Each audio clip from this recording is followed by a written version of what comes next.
Welcome.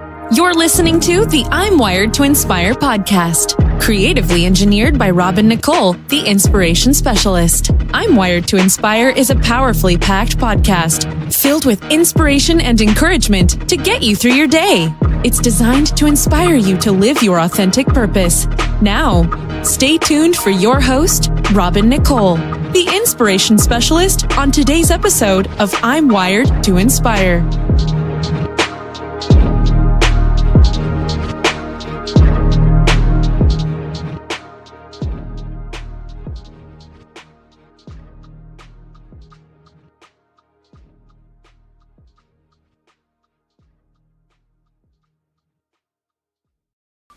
Hey everyone, and thank you so much for joining me today on my podcast. I have a really cool topic today to talk about, and it kind of piggybacks off of the things that I've been speaking on over the last week or so. Especially yesterday, we talked about once you get it, once you get the revelation, once you get the epiphany, what do you do then? Like, what now? How do you undo some of the responses that you would normally have to situations that, would usually put you at a deficit? And now that the scales are moved from your eyes, how do you respond to these same things now? Because it has to be completely different. We pretty much on autopilot, when it comes to certain things in our lives. And so yesterday's episode talked about that. And if you haven't caught up, this season, y'all, they've been pretty short. I probably can count on one hand how many have gone over 10 minutes. So trust me when I tell you, it would behoove you, y'all. I'm telling you, God has been moving. It's quick words, but it's necessary words. And I think that it goes along with the prophetic word over the year about acceleration that I've been hearing for maybe like the last year and a half, So, I think God is just moving expeditiously in these areas, and especially in even me conveying these podcasts. So grab on. Get all of the information that you can. As a matter of fact, get caught up if you haven't heard last week's episodes. And especially want you to do that for this, because today's podcast episode is called Act As If. And it sparked from a conversation I was having with a couple dear friends. We were having lunch, and the conversation shifted, and we started talking about the epiphany I told you guys I had last week about patience. And I told you how God revealed to me that, I was impatient, and I was very disgruntled, if you will, like worrying and annoyed by coming into that revelation initially, because I'm like, no, I'm not patient. I've been waiting forever. And that's when God showed me, no, you're impatient concerning your promise. And this is not what that is. Impatience is when you're just waiting and you have no grace while you're waiting. So I realized that I was not waiting gracefully. If you are not waiting gracefully, you are impatient. And that was the revelation that God had given me. So I had to kind of mull over that and just kind of see, what God wanted me to do with that, because essentially it was, listen, you're not getting the things that you want because you're impatient. It's not that the things aren't there. It's not that it's not everything you want and more, but you have to stop being impatient. And I just did not consider that of myself because I've waited so long. But what I also realized was that I was waiting so wrong. So it does not matter the length of, what you're doing. If you're doing it in vain, it is not going to matter. This entire time, I thought I was getting kudos because I was waiting in such an extended period of time. But in actuality, I was really playing myself, and I was delaying and denying myself the outcome that I actually was, quote unquote, waiting for, because I was too impatient to allow the process to flow gracefully.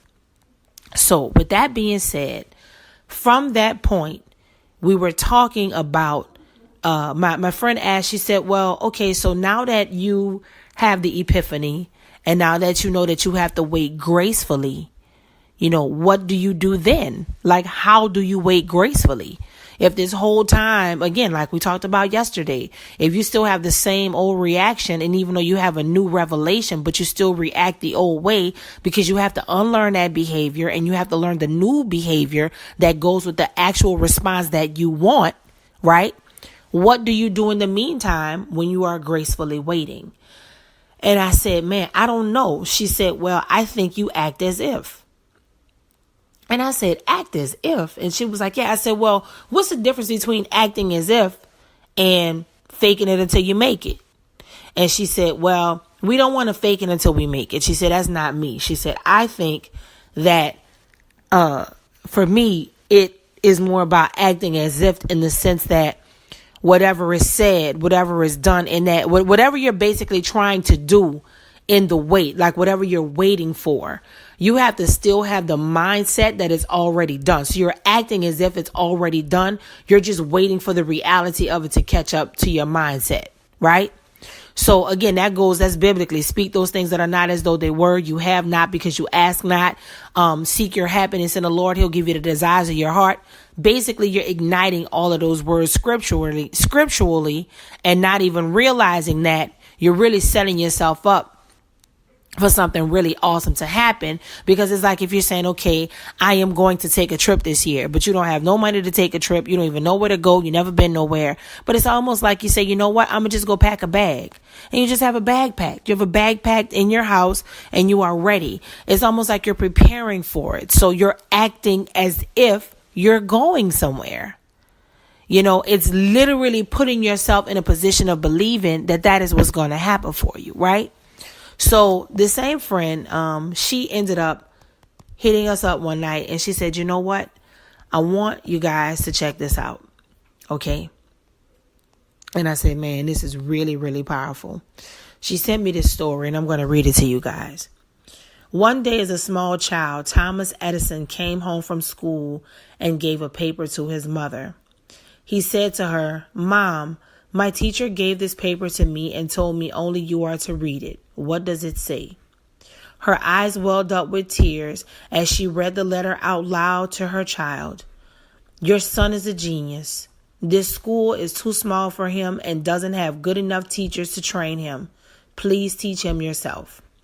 His mother did just that until she fell ill and passed away. Many years after Edison's mother died, he became one of the greatest inventors of the century. One day, he was going through some of her things and found the folded letter that his old teacher wrote his mother that day. He opened it. The message written on the letter was, your son is mentally deficient. We cannot let him attend our school anymore. He is expelled. Edison became emotional reading it and then wrote in his diary, Thomas A. Edison was a mentally deficient child whose mother turned him into the genius of the century. This goes back to the story and the topic for today. Act as if. You have to make the decision. You have to decide at some point that whatever you are believing God for, instead of faking it until you make it, you need to act as if God has already done it for you. This woman took the very opposite approach. She literally acted as if her son was a genius when everyone told her that her son was not. And you know what happened? Her son became a genius. What exactly are you holding on to from someone else that's causing you not to act as if and is delaying it from coming to pass for you? I'm wired to inspire. I hope you are too.